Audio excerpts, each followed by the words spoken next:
Então, assim, eu vou falar um pouquinho da evolução do Bloco K e como ele surgiu. Legal?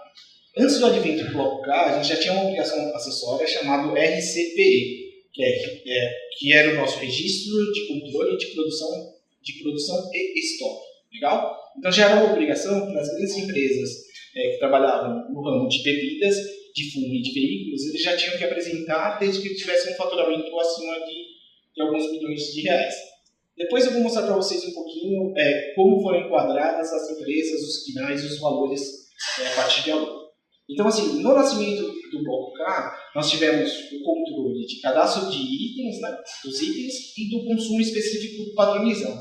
Então, assim, isso deu muita confusão no início, porque assim, todo mundo falava, eu não quero informar para o fisco qual é a minha receita. Então, essa confusão existiu, e agora, graças a Deus, já não existe mais.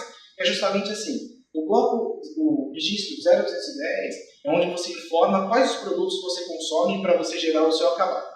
É justamente para o fisco saber que algo que você comprou foi utilizado como matéria-prima e que se transformou em um produto acabado. É para justamente você ter, nos registros subsequentes, o controle do que foi consumido, o que você tem que reduzir e não ter mais aquele estoque, e o que foi gerado a partir do produto. Então, nesses registros, a gente tem sempre um controle, que é a parte de abertura, que é o K001 e o KC, onde nós temos a abertura do registro do bloco K e o período que eu estou fazendo a apuração. Então, imagine que nesse caso eu estou fazendo uma apuração de janeiro de 2019. Então, eu posso colocar essa informação no registro de abertura. E, além disso, nessa primeira leva, em 2016, surgiram os registros de estoque. Então, K200 é onde eu tenho estoque escriturado. O estoque escriturado, aí cada registro que eu estou mostrando para vocês aqui, eu vou falar um pouquinho da evolução e o conceito um pouco deles, e depois eu vou entrar em cada registro e explicar um pouco melhor sobre eles. Então, para a parte de estoque, surgiu o controle de estoque escriturado e as outras movimentações internas entre mercadorias. Além disso, tinha todo o registro de produção própria e produção efetuadas em terceiros. Legal? Já em 2017, teve uma evolução desse layout, onde você tinha também os registros de desmontagem, reprocessamento e reparo e correção de apontamento. Então, quando ele surgiu em 2016, com a aderência de algumas empresas, foi vista a necessidade de melhorar um pouco esse layout e ter alguns detalhes que acabaram faltando nessa primeira leva em 2016. Em 2018, não teve muita mudança, só teve um campo adicional nas movimentações internas entre mercadorias, que é a quantidade de destino. E em 2019, a gente teve uma mudança um pouco maior, onde a gente já tem o conceito de produção conjunta e produção conjunta com industrialização efetuada em terceiro. Aqui é importante a gente ressaltar que a produção conjunta é quando você tem mais de um material acabado proveniente da produção. Legal? Não é uma produção que eu faço com terceiros. Isso é importante deixar claro, porque a conotação que a gente sempre, olhando em produção conjunta, a gente sempre acha que tem alguém produzindo com a gente. Na verdade, o que tem nesse registro é você produzindo, gerando mais de um acabado no mesmo processo produtivo. Bacana? Então, assim, quais são as obrigatoriedades que a gente tem hoje para o bloco K? E isso é importante vocês analisarem nos clientes de vocês, para vocês entenderem que tipo de configuração que você precisa ter no Triple-One, que tipo de necessidade que ele vai ter nesse primeiro momento. Bacana?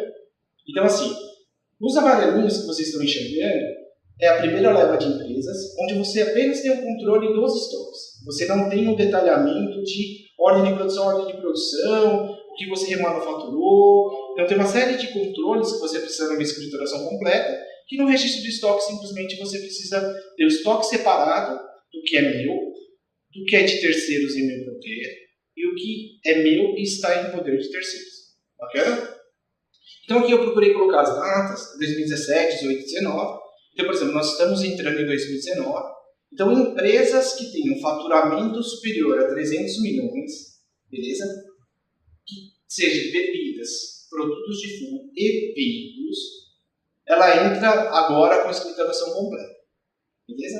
Se o faturamento for abaixo de 300 milhões, você vai continuar tendo só a escrituração dos registros referentes a estoque. Bacana? Então aqui eu coloquei para vocês saberem também o que a gente vai precisar em 2020, o que a gente vai precisar em 2021 e 2022, sempre olhando que cada faixa é a faixa de faturamento e os quinais da atividade que ele presta. Legal?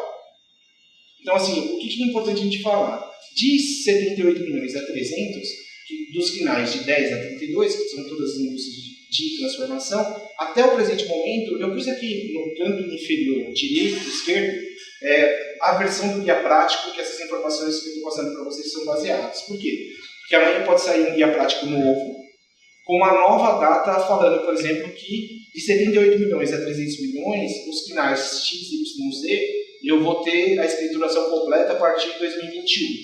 Então isso é algo que pode acontecer. Então o que eu coloquei em roxinho para vocês é o que hoje não existe uma definição de prazo.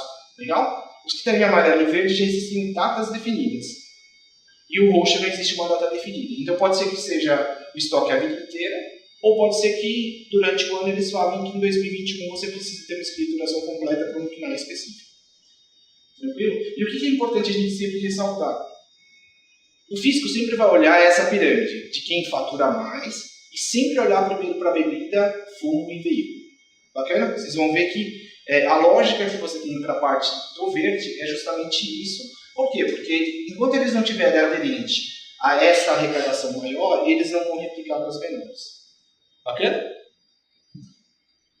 Então, da parte disso, aqui na parte da apresentação, eu separei o que são conceitos só do estoque e o que é o conceito de escrituração completa. Aí depois o Giba, quando eu explicar um pouquinho da parte de configuração do Business One, ele também vai salientar cada um dessas configurações separadamente, porque você pode ter cliente que só implementa a parte de saldos e estoques, que é mais simples de estar implementando, e você precisa de uma escrituração completa do que a gente precisa se preocupar. Bacana? Então aqui eu coloquei para vocês um resuminho do que é cada registro. Então, por exemplo, o K200 é o estoque escriturado. Então, dentro dele, nós temos uma chave. A chave é sempre como a gente agrupa a informação dentro do sistema. Por que isso é importante vocês estarem entendendo?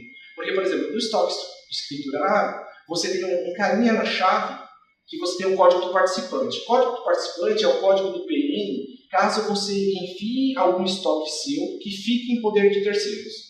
Ou que terceiros enviem para você, para que ele faça algum processamento desse produto e te devolva um outro produto. Por exemplo, de repente eu sou uma indústria que faz pintura, eu recebo alguma peça de vocês, eu faço uma pintura e devolvo esse item para vocês. Então, no momento que eu recebo a sua peça, eu preciso ter um estoque separado, sabendo que o código do PN é a TDS, para que eu tenha, nesse K200, o controle direitinho do que eu tenho hoje fisicamente na minha empresa que não pertence a mim. Beleza? Além disso, aqui eu classifiquei os tipos de item, isso é relevante porque todo lugar ele coloca que registro, que tipo de item você leva. Beleza? Então vocês vão ver que para o estoque escriturado, mercadoria de revenda é importante, matéria-prima, embalagem, produto em processo, produto acabado, subproduto, produto intermediário e outros insumos. Vocês vão notar que em alguns registros o produto intermediário não é levado em conta. Por quê? Porque tem alguns registros que são para matéria-prima, outros são para acabados, então ele vai estar separando o tipo de produto que ele usa para cada um. Beleza? Então, assim, o que é importante a gente saber sobre o K200? Que é desnecessária a informação do estoque zero, caso não exista quantidade em estoque. Então, assim, independente de ter havido ou não movimentação, se no final do período, por exemplo, eu estou apurando janeiro, de repente eu recebi 10 e já devolvi 10, se ele tiver uma movimentação zerada no final do mês, eu não preciso demonstrar esse estoque. Legal? O importante é que a quantidade em estoque deve sempre respeitar a unidade de medida do cadastro do item, que ele fica no 0 a 200. Legal? Além disso, o estoque escriturado informado no K200 deve refletir a quantidade existente no final do período de apuração.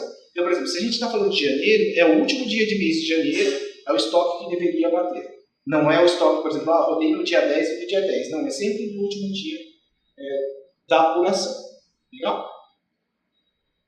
Além disso, a gente tem um registro chamado K280, que é para a correção do apontamento do estoque escriturado. Então, como eu mostrei para vocês, alguns registros eles surgiram depois. Por quê? Porque numa primeira fase, o físico colocou o bloco K para você colocar o estoque. Mas, de repente, você fala assim, pô, eu fiz uma recontagem de estoque e, na verdade, em janeiro eu não tinha todo esse estoque, eu tinha uma quantidade menor. Então, agora é permitido você fazer a correção de apontamento. Nessa correção de apontamento, obrigatoriamente, você tem que fazer uma correção em período diferente. Então, você não pode fazer uma correção de apontamento de um estoque do próprio período que você está apurando. Por exemplo, se eu entreguei um FD CMSB no mês de janeiro, com um estoque de 10, se eu tiver, por exemplo, eu percebi agora que não era 10 o estoque de janeiro, era 9. Vou fazer uma correção em fevereiro. Beleza? Você nunca faz uma correção no próprio mês que você está informando o K200. E o que sempre vai aparecer para vocês é que a unidade de medida de inventário tem que ser a mesma. Legal? É sempre a unidade de estoque. Você não vai estar trabalhando a unidade de compra ou de venda, porque você pode ter uma variação. Então, assim, da parte de estoque, o que é importante a gente saber? Que o código do participante faz parte da chave, quando eu estou com um produto de terceiro, ou quando eu envio para terceiro. Então, no caso do Business Flow, é hiper relevante você ter um estoque separado. Entendeu? Então, aqui eu vou falar um pouquinho mais sobre a escrituração completa, sobre o conceito de escrituração completa. Então, assim, existe um processinho chamado K220, que é outras movimentações internas entre mercadorias. Aqui a gente tem como chave a data da movimentação, o código de origem e o código de destino do item. Quando a gente utiliza o K220, ele é diretamente ligado a uma reclassificação de produto. Então, imagine o seguinte, eu tenho casos que, de repente, eu produzo um iPad, por exemplo, e eu tive por exemplo, eu tenho um cliente que ele quer vender o meu iPad, mas ele exige que na nota dele eu coloque um outro código. Então, imagina que eu estou mudando o código do produto, mas o produto permanece o mesmo. Então, assim, a baixa do estoque vai sempre ser a mesma. Então, aqui eu faço uma reclassificação de produto. O que pode acontecer, um outro cenário de reclassificação de produto, é quando, por exemplo, eu tenho esse iPad, tem uma trincadinha no vidro, ou tem um arranhadinho. Eu vou querer vender ele como um produto de segunda linha. Então, eu posso, de repente, colocar um outro código de produto para fazer a venda dele. Então, essa reclassificação é feita via registro K220. Legal? Vocês vão ver com o Shiba que na nossa solução a gente procurou ter as puxadas diretas do Business One, mas existem alguns processos que a gente não consegue mapear sem ter alguma solução específica.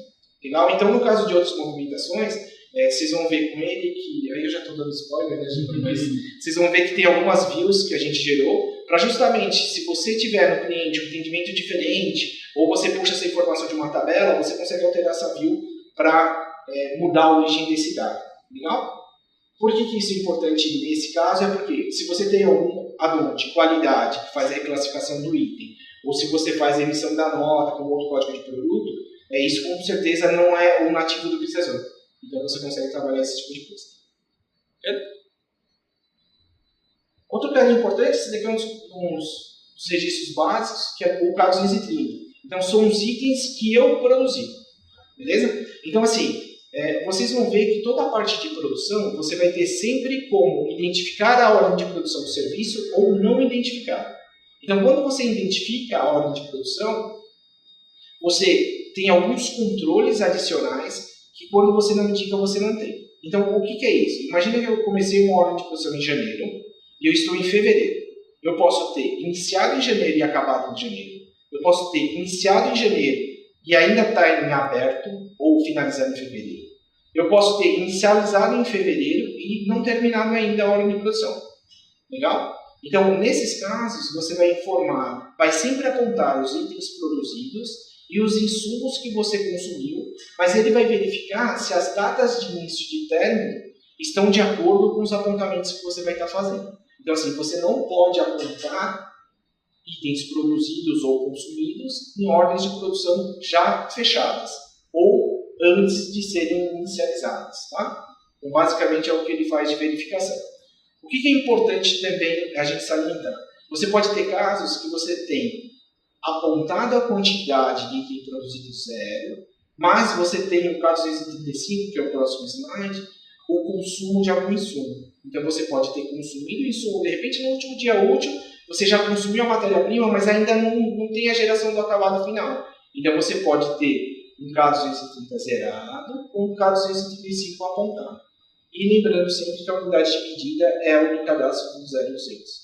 Beleza? E o importante salientar é que aqui para o item produzido a gente vai apontar só produtos em processo e acabados. Tá? Você não vai colocar como item produzido uma matéria-prima.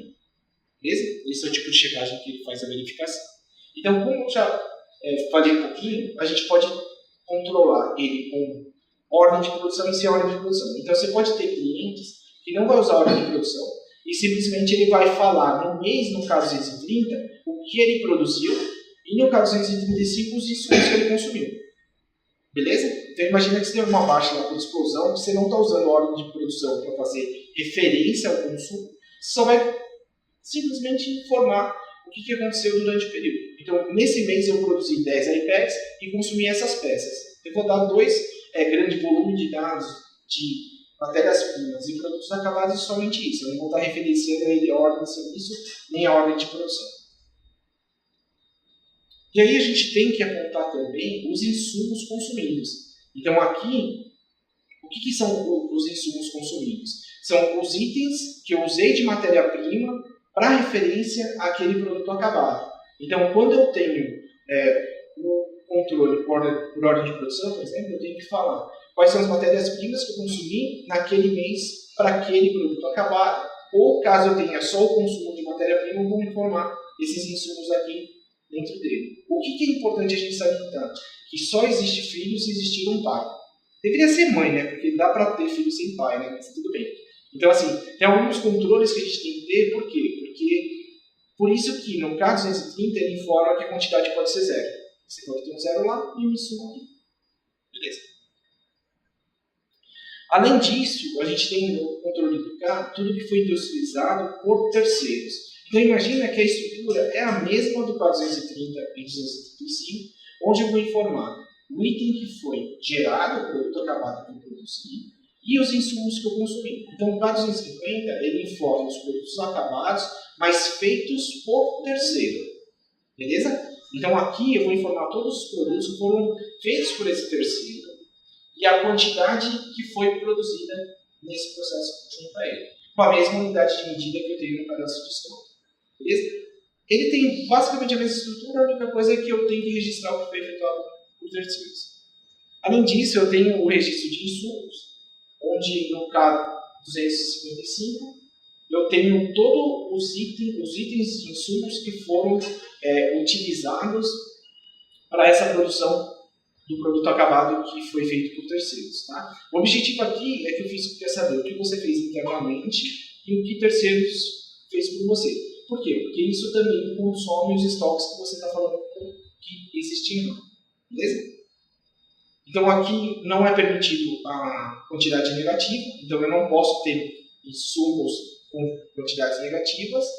Isso a gente sempre coloca, porque assim, por mais que pareça óbvio, às vezes você tem implementações de business que o pessoal coloca quantidade negativa que em vez de baixar o estoque, ele devolve.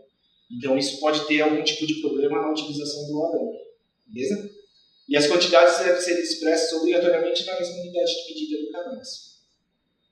A partir de agora, é o registro de desmontagem.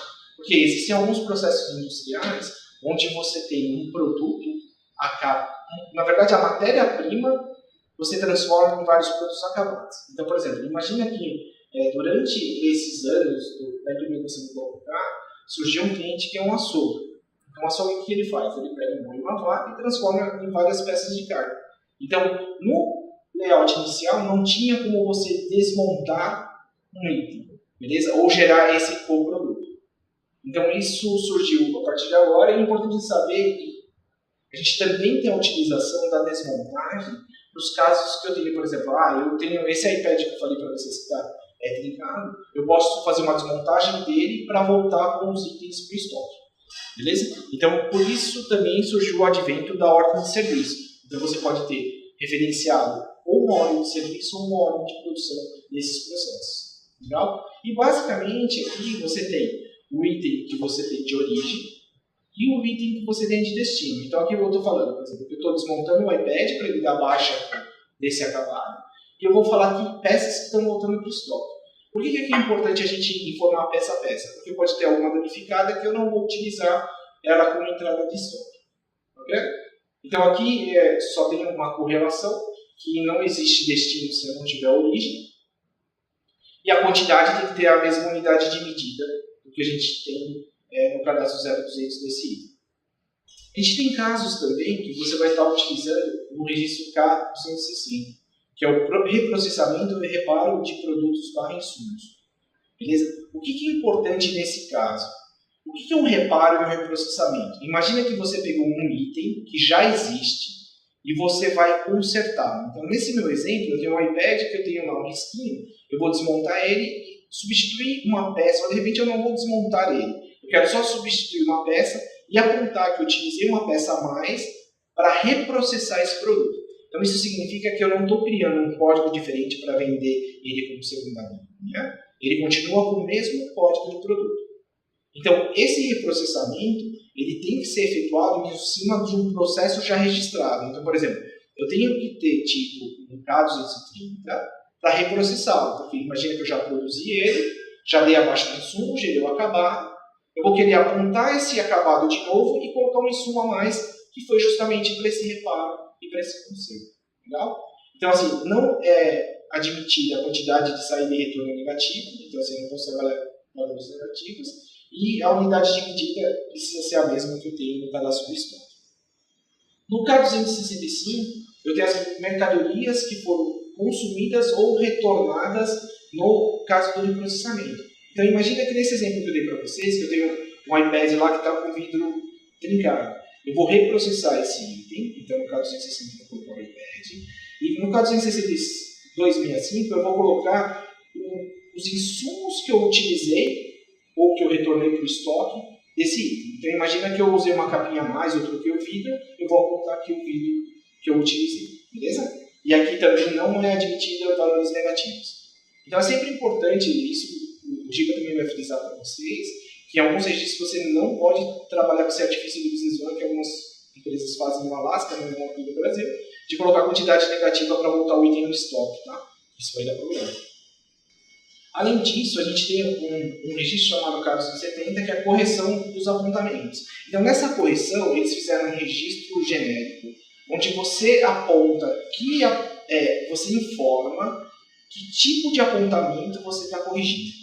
Então, eu posso corrigir um registro K210, 220, 230, 250, 260, 291, 92, 301 e 302. Legal? Nesse momento, eu vou estar sempre corrigindo apurações de datas anteriores. Então, eu nunca vou fazer correção no próprio período que eu estou gerando o arquivo. Então, se eu estou gerando ele em fevereiro, eu tenho que fazer correções referentes a janeiro ou datas anteriores ao período que eu estudo. Legal? Se não, são apontamentos normais. Não trata-se de uma correção. Caso ocorra correção de apontamento apenas no registro filho, você pode informar o pai como zerado. O que isso significa? É o mesmo conceito que a gente tem no produção própria de terceiro. Você pode ter um produto acabado zerado, mas o consumo dos insumos. Então, de repente, você está apontando só um acerto no filho, que é um insumo. Então, de repente, assim, eu falei que tinha uma matéria-prima que consumia 10, mas na verdade eram 5. Então, você pode fazer esse tipo de acerto. Legal? Então, assim, ele tem campos separados de correções positivas e negativas, e os valores deles têm que ser inteiros e positivos. Ele não pode ser um negativo negativo e um positivo negativo. Tá?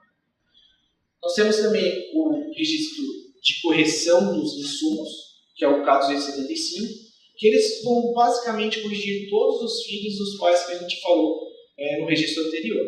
Então, por exemplo, se tiver algum insumo que eu preciso corrigir, eu corrijo no K275, e se tiver alguma informação referente ao pai, eu vou estar corrigindo no K270. E sempre que eu corrigir um insumo, o pai precisa existir, mesmo que ele tenha um valor zerado, na quantidade que eu vou estar corrigindo nele. Legal? Não é obrigatória a correção do pai. E o que é importante frisar de novo é que você não pode informar quantidades negativas no que você tiver de correção positiva e correção negativa. Então, são campos separados para o que você quer decrementar ou incrementar das quantidades já apontadas em períodos anteriores. Aqui a gente tem um registro novo chamado K290, que é uma produção conjunta. Por quê? Porque assim, tem alguns casos em produção que você pode, por exemplo, eu tenho uma indústria que faz processamento da laranja. Então eu pego a laranja como matéria-prima, transformo em suco.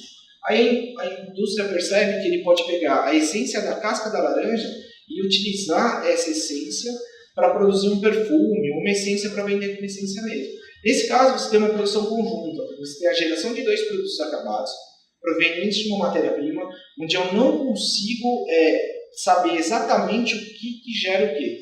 Então eu tenho da mesma matéria-prima a geração de mais de um produto. Isso é a produção conjunta. Então aqui eu coloquei até essa observação, né, caso vocês necessitem demonstrar isso para o cliente, que a produção conjunta é quando você tem mais de um produto resultante a partir do consumo de um ou mais insumos no fluxo produtivo, onde eu não consigo apontar diretamente quais os insumos que resultam em cada um desses produtos acabados. Legal? Então, assim, o que é importante a gente saber aqui? Que ele segue a mesma lógica dos controles de OPs. Então, você não consegue falar que teve uma produção conjunta de uma OP já fechada ou não iniciada, mas você pode fazer apontamento de acabado ou de insumos enquanto essa OP estiver aberta. Legal? E seguindo a mesma lógica. Então, assim, aqui você pode ter quantidades zeradas mais apontamento dos fios. Então, aqui a gente tem tanto o apontamento do quarto, que é o K290, e o apontamento dos itens produzidos, que é o K291. Aqui a gente tem um processo um pouco diferente. No K290, a gente fala quando a gente produziu. No K291, a gente coloca quais os itens produzidos, e no K292, a gente coloca quais os insumos que a gente consumiu. Então, ele tem uma estrutura um pouco diferente das ordens de produção própria e de terceiros, legal? Porque como você tem uma chave composta, onde você tem mais de um item produzido, ele possui um pai a mais. Então ele tem o 290, que tem 2 filhos, beleza? Então, no caso 291, é onde eu vou informar quais itens foram produzidos. Então, no meu exemplo, o suco de laranja e a essência são os 2 itens que eu produzi. E no caso 292, eu vou colocar que o insumo que eu utilizei para essas produções foi a laranja. Legal? Então, justamente por ter essa estrutura, que eu posso ter o mesmo insumo com vários acabados, é que tem um registrinho a mais para juntar essas carinhas para você saber que é uma produção conjunta. Por isso que ele tem 3 registros e não somente 2, como era o padrão visto até agora. Legal? E aqui tem às vezes observações. É referente à unidade de medida e à quantidade negativa. Além disso, você tem esse mesmo processo feito por terceiro. Legal? Então, imagina que esse suco de laranja você pode estar fazendo na sua própria empresa, ou de repente você manda para uma empresa A para processar a sua laranja e te devolver os 2 acabados. Então, o K300 é justamente para você ter essa mesma estrutura feita por terceiros. Então, se você tem algum processo produtivo feito por terceiro, que você tem produção conjunta, você vai informar isso no K300. Legal? Então, o K300 é aquele pai que eu falei para vocês, que relaciona a ordem de produção. O K301 é o que informa os itens produzidos por esse terceiro. E o K302 é o que a gente aponta os insumos que foram utilizados por essa produção. Legal? O que é diferente aqui um pouco é que a gente tem que levar em conta a data de reconhecimento da produção. Então, assim, em cada cliente você precisa entender dele o que ele considera que é o reconhecimento da produção. Vai ter gente que vai falar para você que é quando ele manda o produto acabado, vai ter gente que fala para você que ele manda o acabado, mas fica com parte em estoque lá. Então, dependendo do processo, você vai ter soluções diferentes, dependendo do tipo de produção que o cliente tem. Legal? Porque tem aqueles que pegam, reprocessam e te mandam o produto total, e tem aquele que pega, reprocessa, guarda a parte lá e só te entrega o que é devido. Bem, bom dia a todos. Meu nome é Gilberto, sou consultor SAP também. O que eu vou passar para vocês agora é um pouco sobre a parte do Triple One referente ao bloco K. Algumas configurações, campos que são importantes para poder realizar a geração, tá, do bloco K. Eu dividi algumas partes, tá?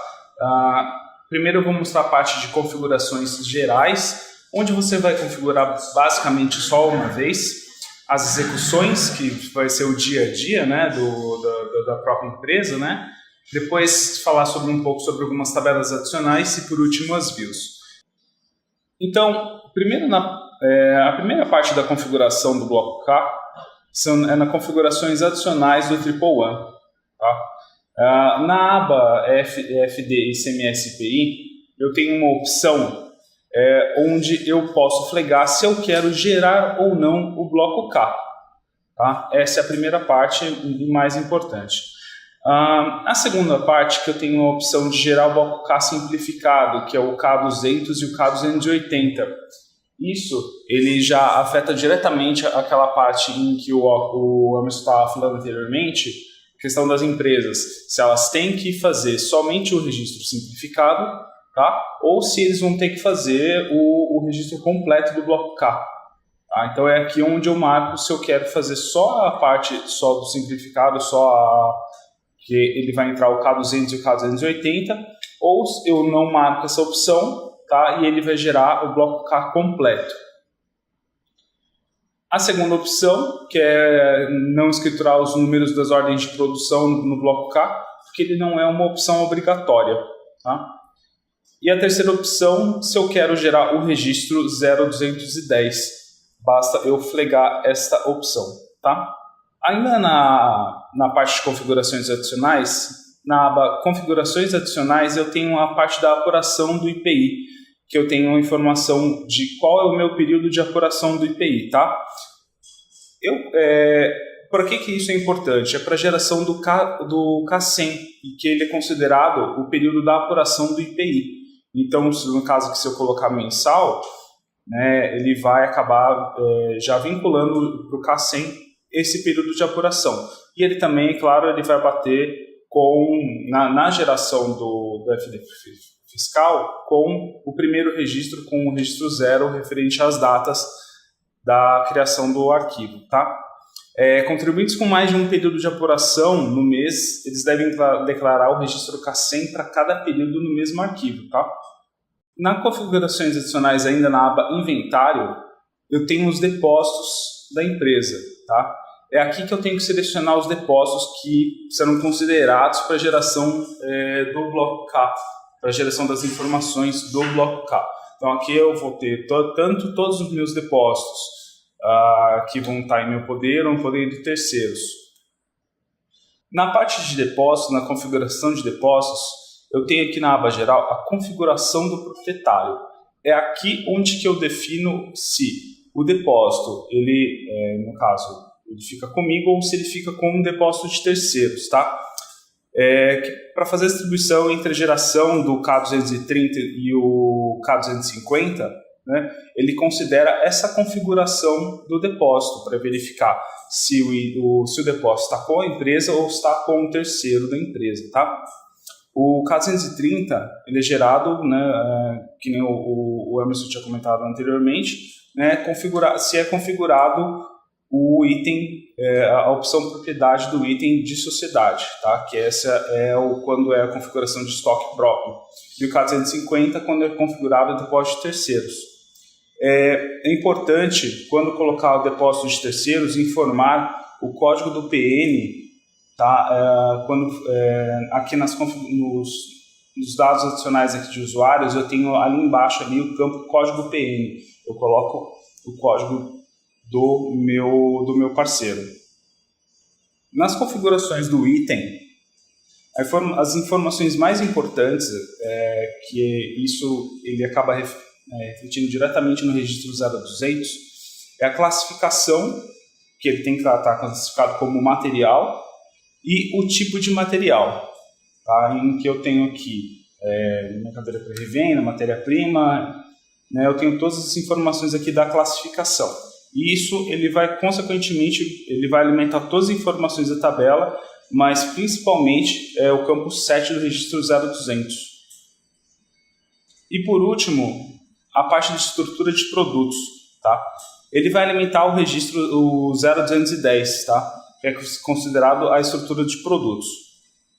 Só uma questão para atenção para os campos quantidade, depósito, que inclusive o depósito ele já vai começar a enxergar se esse depósito é de terceiro ou é de minha propriedade. E tem dois campos, tá? Que eles são campos, não são nativos do SAP, eles são próprios do Triple A, que é o perda percentual e o perda percentual com decimal. Tá? O perda percentual com decimal, ele aceita até 4 casas decimais. E outra informação é o seguinte, nós consideramos o perca percentual, se você colocar a informação no perca percentual, você não precisa colocar no perca percentual decimal. Para você considerar o perca percentual como decimal, o perca percentual não pode estar preenchido, tá? Bem, agora eu vou falar um pouquinho sobre a parte de execuções, que entra mais a questão do dia a dia da empresa relacionado às atividades do SAP junto ao bloco K.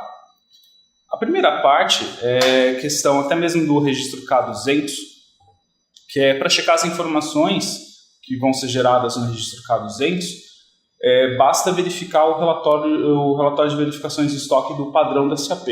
Tá? Se você verificar isso daqui, você já vai conseguir verificar as informações que vão ser geradas para o registro K200. Eu vou falar um pouco agora da parte de ordem de produção, que é onde ele vai fazer geração dos registros, o K230, K235, né, que são os seus insumos, né, e, consequentemente, o K250 e o 255, isso caso o depósito for de terceiro. Tá? Então, é a partir da ordem de produção que ele vai gerar essas informações, né, claro, considerando os depósitos, que ele vai fazer a diferenciação do K230 e o 250, tá? E lembrando que, assim, lançando a ordem de produção, ele já vai gerar essas informações automaticamente. Eu tenho também o processo de desmontagem, tá? Lá na ordem de produção, ali eu tenho o tipo, que ele vai gerar o registro, o K210 e o 215. Tá? São considerados os itens para o K210 e 215, itens classificados como mercadoria de revenda, matéria-prima, embalagens, mercadoria em processo, produtos acabados, produtos e outros insumos. Tá? E ele já vai gerar automaticamente esses registros. Caso o cliente ele não trabalhe com a ordem de produção, tá? Eu tenho uma outra opção também, que é para gerar o K230 e o 250, eu posso utilizar a entrada de mercadoria. Se eu trabalhar na entrada de mercadoria, eu preciso informar, são 4 campos que eu tenho nos campos definidos pelo usuário. A data da abertura da ordem de produção, a data do fechamento, o número da ordem de produção, se é relevante ao bloco K, que eu tenho a opção. Tá? É necessário preencher esses campos, tá? Para ele poder gerar isso sem depender da ordem de produção. E, no caso, eu posso preencher o número da ordem de produção ou se ele é relevante ao bloco K, sim ou não. Mas os outros da data de abertura e fechamento, eles são importantes para isso. Tá? E eu tenho também, para poder gerar o K235 ou o 255, a saída de mercadorias. É o mesmo processo, tá? Eu vou colocar, no caso aqui, os insumos e eu tenho que preencher esses 4 campos definidos pelo usuário, tá? Que ele vai gerar já esses registros referente ao K235 e 255, tá? Isso para a saída dos insumos. Então, vinculando, eu tenho tanto a entrada na mercadoria, que ele vai gerar o K230, que seria meu produto final, e o 235 ou o 255, que seria a saída dos meus insumos. Então, eu tenho 2 opções para poder gerar o registro, o K230 ou o 250. Fala um pouquinho sobre as tabelas adicionais referente ao bloco K. Aqui em ferramentas, janelas definidas pelo usuário, eu tenho algumas tabelas que é para poder fazer o preenchimento, que são referentes àqueles registros que o Emerson até tinha comentado, que é o K260, o 265, o 270, o 275 e o K280. Tá? O K260, reprocessamento, reparo de produto e insumo. O 265, né, referente ao reprocessamento, reparo de mercadorias consumidas e retornadas. O 270, que é correção de apontamentos dos registros K210, K220, 230, 250 e 260. O 275, que são os seus insumos, né, correção de apontamento dos registros do K215, 235, 255 e 265. E o K280, que é a correção de apontamento do estoque escriturado. Tá? Só uma coisa importante referente ao preenchimento dessas tabelas, tá? Na coluna ID, todos vão ter uma coluna ID. Tá? Deve-se inserir um código para identificação dessas informações. Nós recomendamos a utilização de um número sequencial. E outro exemplo, por exemplo, se você vai fazer o preenchimento do K260, a coluna ID você vai colocar, por exemplo, como 1. Quando você for preencher o K265, você tem que referenciar essa mesma linha do K260. Então, aí você vai utilizar a coluna ID do registro. Por último, a parte das views. Para a geração dos registros pais do K290 e do K300, tá? Assim como dos filhos do K291, 292, o K301, nós criamos já direto as views que pode ser acessado pelo banco de dados. Tá? Vocês podem customizar ela de acordo com o cenário que for da empresa. Para os registros K291 e 301, tá, podem ser informados os tipos de materiais, matéria-prima e embalagem. Tá? Uma coisa importante sobre as views também, como até o Emerson tinha comentado, caso, vamos supor, a empresa utilize um outro add-on, tá, para poder fazer todo o processo de produção, porque lembrando, o Triple ele faz todo esse processo, como eu mostrei para vocês, com o padrão do SAP, tá? Com toda a parte de produção padrão do SAP. Mas caso utilize um add-on para poder fazer todo o processo de produção, é possível editar as views, tá? Todas as outras views que nós temos acesso aí, para poder referenciar essa parte do banco de dados, para poder gerar o bloco K. E caso necessário, restaurar as views para o padrão do Triple One, eu tenho uma opção lá no bloco, lá dentro do FD Fiscal, restaurar views, eu tenho um botão específico para restaurar as views do bloco K, caso for necessário.